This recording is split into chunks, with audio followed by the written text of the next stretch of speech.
दोस्तों नमस्कार, ये है मार्गदर्शन फॉर सिविल सर्विसेज। मैं अनुराग चौधरी। दोस्तों आज की वीडियो में आप पढ़ेंगे नागरिक शास्त्र विषय से आयोजित की जाने वाली एलटी ग्रेड तथा प्रवक्ता परीक्षा के मेंस यानी मुख्य परीक्षा के लिए महत्वपूर्ण प्रश्न और उनके मॉडल उत्तर, जो आपकी तैयारी में बेहद महत्वपूर्ण होगा। इसमें आज हम 3 प्रश्नों को कवर करेंगे। नागरिक शास्त्र की परिभाषा और इसका क्षेत्र, नागरिक शास्त्र की प्रकृति और उसकी उपयोगिता तथा नागरिक शास्त्र कला और विज्ञान दोनों है इन प्रश्नों को। तो ये बहुत ही महत्वपूर्ण प्रश्न है। शुरुआती चैप्टर है जिसमें नागरिक शास्त्र का अर्थ, परिभाषा, क्षेत्र, ये कला है या विज्ञान, इससे संबंधित जो अध्याय है उससे हम इन 3 प्रश्नों को सॉल्व करेंगे। सबसे पहले आते हैं पहले प्रश्न पर। नागरिक शास्त्र की परिभाषा दीजिए और इसके क्षेत्र की विवेचना कीजिए। ये बहुत ही शुरुआती और प्रारंभिक प्रश्न है और एक तरह से किसी भी अध्याय का ये पहला ही प्रश्न होता है कि नागरिक शास्त्र क्या है, इसका अर्थ क्या है, इसकी परिभाषा और इसके क्षेत्र की विवेचना कीजिए। तो दोस्तों नागरिक शास्त्र जब हम विषय पढ़ते हैं एलटी ग्रेड के लिए या जीआईसी के लिए, तो ये राजनीति विज्ञान या नागरिक शास्त्र, ये दोनों ही विषय करीब करीब एक ही हैं। लेकिन अगर नागरिक शास्त्र के बारे में पूछा जा रहा है तो आप इसको राजनीति विज्ञान का अर्थ, परिभाषा और इसका क्षेत्र नहीं बल्कि नागरिक शास्त्र का अर्थ, परिभाषा और क्षेत्र बताएंगे। नागरिक शास्त्र जिसको हम इंग्लिश में सिविक्स कहते हैं, ये क्या है? तो सामान्य रूप से सामाजिक विज्ञान की वो शाखा है जो नागरिकों के अधिकारों, कर्तव्यों, समाज और सरकार के संबंधों का अध्ययन करती है। तो नागरिक शास्त्र समाज विज्ञान की वह शाखा है जो नागरिकों के अधिकार, कर्तव्य, समाज और सरकार के संबंधों का अध्ययन करती है और इसका मुख्य उद्देश्य व्यक्ति को जागरूक बनाना, जिम्मेदार बनाना और सुयोग्य नागरिक बनाना है। कुछ विचारक हैं नागरिक शास्त्र की परिभाषा देने वाले।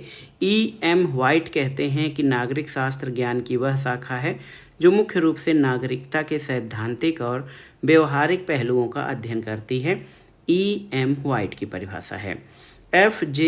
गोल्ड, इनकी परिभाषा है कि नागरिक शास्त्र मानव ज्ञान की वह शाखा है जो राजनीतिक संगठन में रहने वाले व्यक्ति के अधिकारों और कर्तव्यों की विवेचना करती है। इसी तरह पैंटन या पॉन्टन की परिभाषा है कि नागरिक शास्त्र नागरिकता का विज्ञान और दर्शन है। और गार्नर, आप जानते हैं इनको, इन्होंने कहा है कि नागरिक शास्त्र समाज विज्ञान की वो शाखा है जो नागरिक से संबंधित प्रत्येक पहलू का अध्ययन करती है। एक प्रकार से नागरिक शास्त्र के 3 मुख्य आधार होते हैं। नागरिक शास्त्र के 3 मुख्य आधार हैं। पहला क्या है? नागरिक, याद रखिएगा। नागरिक शास्त्र के 3 मुख्य आधार हैं। नागरिक, दूसरा नागरिकता यानी सिटीजनशिप, और तीसरा राज्य या सरकार। तो ये नागरिक शास्त्र के 3 मुख्य आधार हैं। और इसी तरह से आप नागरिक शास्त्र की परिभाषा भी दे सकते हैं कि नागरिक शास्त्र समाज विज्ञान की वह शाखा है जो नागरिकों के अधिकारों, कर्तव्यों और राज्य, समाज और सरकार के संबंधों का अध्ययन करती है। इसका मुख्य उद्देश्य व्यक्ति को जागरूक बनाना है, जिम्मेदार बनाना है और सुयोग्य नागरिक बनाना है। तो पहले प्रश्न पर आते हैं। नागरिक शास्त्र की परिभाषा दीजिए और इसके क्षेत्र की विवेचना कीजिए। तो आप सबसे पहले सामान्य रूप से ये लिखेंगे कि नागरिक शास्त्र जो है समाज विज्ञान की वह शाखा है या नागरिक शास्त्र वह अध्ययन है जो नागरिक और राज्य के संबंध, नागरिक अधिकार और कर्तव्य तथा शासन व्यवस्था के व्यवहारिक संचालन को समझता है। अरस्तु कहते हैं कि मनुष्य एक सामाजिक और राजनीतिक प्राणी है, इसलिए सुशासन और नागरिक सहभागिता की समझ लोकतंत्र की आधारशिला है। तो पहले आप नागरिक शास्त्र की परिभाषा देंगे कि सामाजिक विज्ञान की वह शाखा जो नागरिकों के अधिकारों, कर्तव्यों, सरकार की कार्यप्रणाली और समाज के प्रति उनकी जिम्मेदारियों का व्यवस्थित अध्ययन करती है, उसे नागरिक शास्त्र कहते हैं। नागरिक शास्त्र का मुख्य उद्देश्य एक आदर्श, जागरूक और उत्तरदायी नागरिक का निर्माण करना है। देखिए, नागरिक शास्त्र की परिभाषाओं को अगर आप देखेंगे तो इसकी परिभाषाएं इस तरह से दी जा सकती हैं कि नागरिक शास्त्र नागरिक के अधिकारों, कर्तव्यों और उत्तरदायित्वों का व्यवस्थित अध्ययन करता है। दूसरा है ये राज्य की संस्थाओं और प्रशासनिक तंत्र के कार्य सीमाओं और जवाबदेही को स्पष्ट करता है और इसका उद्देश्य सजग, अनुशासित और सहभागी नागरिक का निर्माण करना है, जिससे लोकतांत्रिक शासन प्रणाली प्रभावी बने। तो ये आप नागरिक शास्त्र की जो है सामान्य रूप से पहला पैराग्राफ जो है इस तरह से लिख सकते हैं और चार्ट या डायग्राम के आधार पर आप लिखिए नागरिक शास्त्र के उद्देश्य क्या हैं। तो नागरिक शास्त्र के उद्देश्य हैं, एक तो नागरिक शिक्षा, दूसरा सक्रिय सहभागिता, तीसरा जागरूक नागरिक और उत्तरदायी शासन।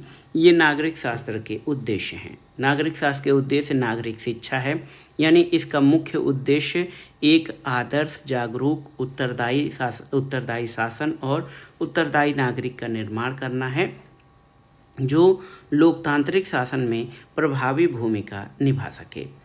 नागरिक शास्त्र का क्षेत्र, इसी प्रश्न में पूछा है कि नागरिक शास्त्र का क्षेत्र क्या है। तो दोस्तों अगर जो सामान्य रूप से देखेंगे तो नागरिक शास्त्र का क्षेत्र ये है, इसमें नागरिकों के अधिकार और कर्तव्य शामिल होते हैं, सरकारी तंत्र और संस्थाएं शामिल होती हैं, संविधान और कानून शामिल होता है, इसके अलावा सामाजिक और सामुदायिक जीवन है और एक प्रकार से नागरिक शास्त्र का जो क्षेत्र है वो अंतर्राष्ट्रीय स्तर पर भी ये विस्तृत है। दोस्तों नागरिक शास्त्र का क्षेत्र क्या है कि ये राज्य सरकार और संविधान के प्रमुख ढांचे जैसे विधायिका, कार्यपालिका और न्यायपालिका का अध्ययन करता है। इसके अलावा ये नागरिकता, मौलिक अधिकार, मौलिक कर्तव्य और कानून के शासन जैसी अवधारणाओं को शामिल करता है। नागरिक शास्त्र के क्षेत्र में नागरिकता, मौलिक अधिकार, मौलिक कर्तव्य और विधि का शासन या कानून के शासन जैसी अवधारणाएं हैं। इसमें राजनीतिक प्रक्रिया जैसे चुनाव, राजनीतिक दल, जनमत और जन भागीदारी की भूमिका पर भी बल दिया जाता है। ये स्थानीय स्वशासन और प्रशासन के माध्यम से शासन को नागरिकों के निकट लाने के उपायों को शामिल करता है और आप इसमें 73वें 74वें संविधान संशोधन का उदाहरण दे सकते हैं कि स्थानीय स्तर पर नागरिक सहभागिता और विकेंद्रीकरण को इसके द्वारा संस्थागत आधार दिया गया है। इसलिए आप जान सकते हैं कि नागरिक शास्त्र लोकतांत्रिक नागरिकता, विधि का शासन, संवैधानिकता और उत्तरदायी शासन की समझ विकसित करता है। ये नागरिकों को उनके अधिकारों के प्रति जागरूक बनाता है, कर्तव्यों के प्रति प्रतिबद्ध बनाकर स्वतंत्रता, समानता, न्याय, बंधुत्व जैसे संवैधानिक मूल्यों को व्यवहार में उतारने में सहायक है।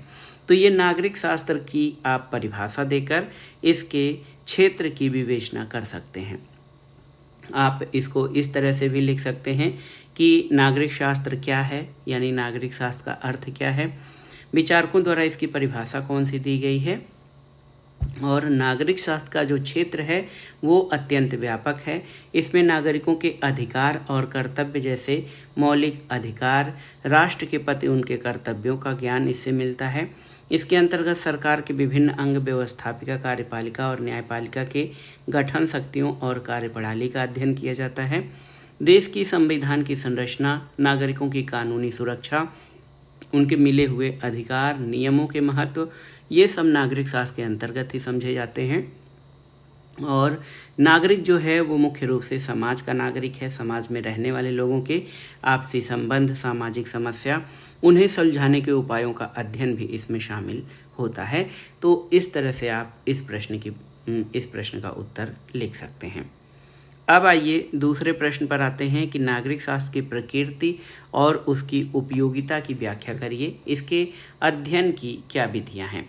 तो आप जानते हैं कि जो हमारा प्रश्न है वो कम शब्दों में लिखना है और अधिक से अधिक अपने जो है उत्तर में उसमें जो की पॉइंट्स हैं उनको शामिल करना है ताकि आपका उत्तर पूर्ण बन सके। लॉन्ग आंसर में तो कोई दिक्कत नहीं है, लेकिन शॉर्ट आंसर में हमको उन की पॉइंट्स को शामिल करना होता है जो आपके उत्तर की गुणवत्ता को बढ़ा दें। तो आइए देखते हैं नागरिक शास्त्र की प्रकृति और उसकी उपयोगिता। तो इसमें आप सामान्य रूप से लिख सकते हैं कि नागरिक शास्त्र समाज विज्ञान की वो शाखा है जो नागरिकों के अधिकार, कर्तव्य और सरकार की कार्यप्रणाली का अध्ययन करता है, जिसका या इसका विषय लोगों को जिम्मेदार, जागरूक, सजग और सक्रिय नागरिक बनाना है ताकि वे लोकतांत्रिक व्यवस्था में अपना योगदान दे सकें। तो नागरिक शास्त्र वो शास्त्र है जिसमें राज्य सरकार और नागरिकों के अधिकार, कर्तव्यों और उनके संबंधों का अध्ययन किया जाता है। लोकतंत्र में इसका महत्व और भी बढ़ जाता है क्योंकि इसका उद्देश्य जागरूक नागरिकता, संवैधानिक मूल्य और उत्तरदायी शासन को समझना और व्यवहार में लागू करना है। नागरिक शास्त्र की प्रकृति क्या है? तो हम शुरू से ही पढ़ रहे हैं कि नागरिक शास्त्र समाज विज्ञान की एक शाखा है। तो नागरिक शास्त्र जो है वो एक सोशल साइंस या सामाजिक विज्ञान है जो राज्य और समाज के बदलते संदर्भों के साथ गतिशील रूप से विकसित होता है। ये आदर्शात्मक और अनुभवात्मक दोनों पक्षों को समेटता है, यानी क्या होना चाहिए और वास्तव में क्या है दोनों की विवेचना करता है। इसका अध्ययन सिद्धांत, संस्थाएं, प्रक्रियाएं और व्यवहार को एक साथ रखकर किया जाता है और ये अंतर विषयी या बहुविषयी प्रकृति का है क्योंकि इसमें इतिहास, अर्थशास्त्र, समाजशास्त्र और विधि का प्रभाव स्पष्ट रूप से दिखता है। नागरिक शास्त्र की उपयोगिता क्या है, ये जानना बहुत जरूरी है। दोस्तों, आप जानते हैं कि नागरिक शास्त्र जो है इसलिए ज़रूरी है, एक सफल और शांतिपूर्ण समाज के लिए नागरिक शास्त्र बहुत उपयोगी है क्योंकि इससे नागरिकों के अधिकारों और कर्तव्यों का ज्ञान होता है। लोकतंत्र की सफलता जो है नागरिक शास्त्र की सफलता पर निर्भर करती है। राजनीतिक और सामाजिक चेतना में वृद्धि होती है और नागरिकों के चरित्र और नेतृत्व का निर्माण इससे होता है। तो नागरिक शास्त्र की उपयोगिता समझते हैं। दोस्तों, नागरिक शास्त्र की उपयोगिता ये है, आप देखिए कि ये नागरिकों में अधिकार, कर्तव्य और संविधान के प्रति जागरूकता विकसित करके लोकतांत्रिक सहभागिता बढ़ाता है। ये प्रशासन और शासन प्रक्रिया की समझ देकर जवाबदेही, पारदर्शिता और सुशासन की दिशा में नागरिक चेतना को प्रोत्साहित करता है और समाज में व्यवस्था यानी समरसता, न्याय, समानता, स्वतंत्रता जैसे मूल्यों को व्यवहारिक जीवन से जोड़ता है। जैसे मौलिक अधिकार, मौलिक कर्तव्य और स्थानीय स्वशासन की समझ नागरिकों को सक्रिय बनाती है और ये हमें सरकार की संरचना, उसकी नीतियों को समझने में मदद करता है, जिससे लोग या जो नागरिक हैं, देश के नागरिक, वो सतत जागरूक होकर देश की शासन प्रक्रिया में भाग ले सकते हैं। तो ये नागरिक शास्त्र की उपयोगिता है। इसी प्रश्न का एक पार्ट है कि इसके अध्ययन की प्रमुख विधियां क्या हैं। तो नागरिक शास्त्र का अध्ययन जो है दार्शनिक और आदर्शात्मक विधि के माध्यम से मूल्य, न्याय और राज्य के उद्देश्यों का विश्लेषण किया जाता है। ऐतिहासिक विधि संस्थाओं और विचारों के विकास को समझा जाता है। तुलनात्मक विधि से विभिन्न देशों की संस्थाओं और कार्यप्रणालियों की तुलना करके निष्कर्ष निकाला जाता है और व्यवहारिक सर्वेक्षण और केस स्टडी जैसी विधियों में अवलोकन, तथ्य संग्रह, विश्लेषण और निष्कर्ष के आधार पर अध्ययन किया जाता है। तो इसलिए नागरिक शास्त्र का अध्ययन केवल ज्ञान वृद्धि नहीं बल्कि जिम्मेदार नागरिकता और लोकतांत्रिक संस्कृति के निर्माण का साधन है और ये संविधान के न्याय, स्वतंत्रता, समानता और बंधुत्व के लक्ष्यों को मजबूत करने में सहायक है। तो ये सब जो है हमने नागरिक शास्त्र के जो है नागरिक शास्त्र की अध्ययन की विधियां और उसके उपयोगिता के बारे में जाना है। देखिए, अंतिम प्रश्न पर आते हैं। अंतिम प्रश्न है, नागरिक शास्त्र कला और विज्ञान दोनों है, इस कथन की विवेचना करिए। तो इसमें आपको बताना है कि ये कला कैसे है और विज्ञान कैसे है। इन दोनों के बारे में जब आप इसका एक संतुलन बनाकर उत्तर लिखेंगे तो ये बेहतर होगा। देखिए, नागरिक शास्त्र वो विषय है जिसमें नागरिक, राज्य सरकार और उनके पारस्परिक संबंधों का अध्ययन किया जाता है। अरस्तु ने राजनीति को व्यवहार से जुड़ा हुआ ज्ञान माना, जहाँ तथ्यपरक अध्ययन और व्यवहारिक कुशलता दोनों की आवश्यकता होती है। तो तथ्यपरक अध्ययन और व्यवहारिक कुशलता दोनों का अध्ययन, तो आप देखेंगे कि नागरिक शास्त्र कला और विज्ञान किन रूपों में है, इसके बारे में हमें बताना है। तो नागरिक शास्त्र कला इस रूप में है क्योंकि शासन, संचालन, कौशल, नीति और प्रशासन ये सब कला के पार्ट हैं। इसके अलावा इसका अध्ययन, वैज्ञानिक अध्ययन किया जाता है। तथ्य, अवलोकन और विश्लेषण के आधार पर इसका अध्ययन किया जाता है, इसलिए इसको विज्ञान भी कहा जाता है। सबसे पहले जानते हैं कि नागरिक शास्त्र विज्ञान क्यों है और उसके बाद जानेंगे कि नागरिक शास्त्र कला क्यों है। तो नागरिक शास्त्र विज्ञान के रूप में इसलिए है कि ये राज्य सत्ता, संस्थाओं और व्यवहार का सुव्यवस्थित, संगठित और तर्क संगत अध्ययन करता है। इसमें अवलोकन, तुलना, वर्गीकरण, सामान्यीकरण के माध्यम से निष्कर्ष निकाले जाते हैं। इसके अलावा चुनावी व्यवहार, जनमत, सार्वजनिक नीति, शासन प्रशासन के प्रदर्शन जैसे विषयों में आंकड़ों और शोध विधियों का उपयोग किया जाता है। जैसे नीति निर्माण में गरीबी, स्वास्थ्य, शिक्षा, संकेतकों के आधार पर कार्यक्रमों का मूल्यांकन आदि, ये इसे विज्ञान के रूप में जो है प्रतिष्ठित करता है। नागरिक शास्त्र को कला मानने वाले जो विचारक हैं वो मानते हैं कि नागरिक शास्त्र कला है, क्योंकि ये अच्छे नागरिक और अच्छे शासन के लिए मूल्य, चरित्र, नेतृत्व और विवेकपूर्ण निर्णय विकसित करने पर बल देता है। संविधान निर्माण, प्रशासन, कूटनीति, संघर्ष समाधान और सहमति निर्माण में रचनात्मकता और कौशल अपेक्षित होता है। इसके अलावा नागरिक अधिकारों के साथ कर्तव्यों की भावना और लोकतांत्रिक आचरण का प्रशिक्षण भी इसका पक्ष है। जैसे विविध हितों के बीच संवाद और संतुलन बनाकर नीति लागू करना, ये प्रशासनिक कला है। इस दृष्टि से नागरिक शास्त्र में भी ये सब कार्य किए जाते हैं, इसलिए ये एक कला है। हमको उत्तर बताना है कि नागरिक शास्त्र विज्ञान और कला दोनों है, तो इन दोनों का एक संतुलित समन्वय हम लिखेंगे कि नागरिक शास्त्र में तथ्य, मूल्य, नीति और व्यवहार एक साथ चलते हैं। सिद्धांत, नीति निर्माण, प्रशासनिक क्रियान्वयन और लोक कल्याण का क्रम नागरिक शास्त्र की वैज्ञानिकता और कलात्मकता के संयुक्त स्वरूप को स्पष्ट करता है। तो इसलिए नागरिक शास्त्र जहां एक ओर समाज, राज्य की वास्तविकताओं का वैज्ञानिक अध्ययन करता है, वहीं दूसरी ओर सुशासन, नागरिकता और लोकतांत्रिक सरकारों के लिए कला की तरह व्यवहारिक मार्गदर्शन भी देता है, और यही द्वैत इसे एक समग्र और उपयोगी विषय बनाता है। इस आधार पर हम कह सकते हैं कि नागरिक शास्त्र कला और विज्ञान दोनों है। तो विज्ञान जो है, किसी विषय के विज्ञान होने के लिए उसका वैज्ञानिक अध्ययन जो है वो किया जाना, उसका जो है सुसंगठित, सुव्यवस्थित और क्रमबद्ध अध्ययन जो है वो उसे विज्ञान बनाता है। लेकिन अगर जो हम सामान्य रूप से देखेंगे तो जो भी समाज विज्ञान है उनको विशुद्ध विज्ञान या प्योर साइंस जैसे भौतिक, रसायन, जीव विज्ञान की तरह विज्ञान नहीं कहा जा सकता। लेकिन अध्ययन पद्धति और जो है अध्ययन के तौर तरीके के आधार पर इसे विज्ञान कहा जा सकता है। और जानते हैं कि शासन एक कला है। समाज और समाज के साथ जो है हम समन्वय बनाकर रहते हैं, वो एक प्रकार से कला है। तो इसलिए जो नागरिक शास्त्र है वो विज्ञान और कला दोनों है। इसको हम इस तरह से उत्तर लिख सकते हैं। तो ये शुरुआती वीडियो था, और इसके आगे जो भी प्रश्न हैं हम उनको अच्छे से और भी कवर करेंगे।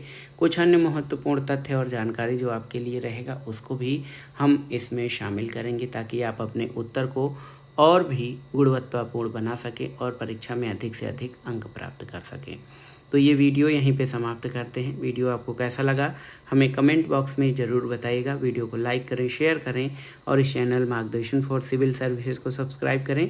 वीडियो देखने के लिए धन्यवाद। नमस्कार।